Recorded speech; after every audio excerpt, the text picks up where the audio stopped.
actually don't think that this is the case. This is the first time that I've ever seen an argument like this as like an anti-ELRIEL thing, where it's like Elaine likes an Asriel and Asriel likes an Elaine, the thing that they hate the most about themselves. And I really don't think that that's the case.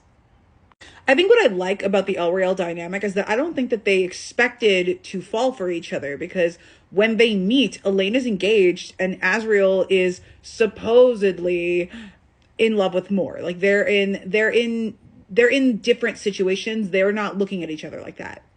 They get to where they get to as a unit, as a ship, through all of the time that they spend together off screen that we know about, that they spend time together off page. So they're like quality time people in the way that like Nesta and Cassian are like physical touch people when it comes to their love language. Elaine and Asriel are quality time people, and they spend so much time together. We just don't necessarily see the stuff that they talk about and what they're doing when they're off page like that.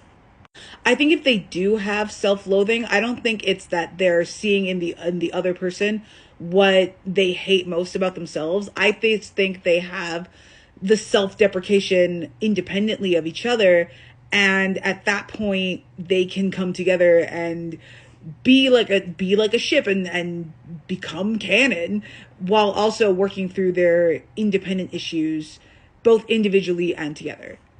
I think what works about Elaine and Asriel is that they don't expect to fall for each other, and then the next thing you know, they're like, oh shit, he's taking potatoes from me and I am in a lot of trouble. I think if anybody like loves about the other person what they hate in themselves, it's Nesta and Cassian, because Nesta sees in Cassian like he's good and he is kind and he is everything that she is not, at least to herself. And then on the other hand, Cassian is constantly deferring to Rhysand. He's constantly sublimating his own needs for somebody else. And he fell for someone who wouldn't do that, who would advocate for herself in a situation like that. So I think that these two love about each other what they hate about themselves. And that's not actually like an ELRIEL problem. That's a Nessian problem, which is why they need marriage counseling. Like, I get why you would think this, because Asriel has such horrible self-worth that it seems like he loves in Elaine what he hates about himself. But really, his self-loathing issues have a lot more to do with his past and with Morgan and Eris and Cassian and all that. Elaine, I think he would like her because she is completely independent of that. And I relate to that a lot personally, which is why I am rooting for them so much.